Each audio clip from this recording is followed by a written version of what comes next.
Баршамызға сәлем достар. Әдеттегідей сіздермен түс жору каналы. Түсінде шаш көрсеңіз нені білдіреді? Ер адам түсінде шашы түсе бастаса, қайтарымы жоқ жомарттығы өзінің кедейлікке ұшыратады. Шашыңыздың азаюы нашар белгі.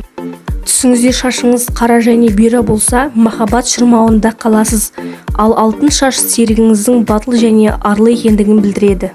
Әдемі шаш ісіңіздің сәтті шығуына, ал шашыңыз түсіңізде тым қысқа болса, жамандықтың алдын алу үшін ақшанды оңды-солды шашпаңыз.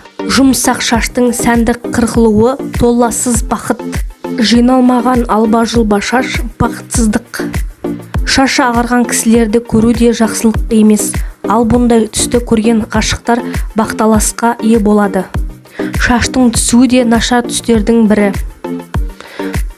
Әйел адам түсінде шашының гүлге оралғанын көрсе, ұзаққа созылмайтын жолығатын қиындықтарға күш-жігерін дайындау қажет.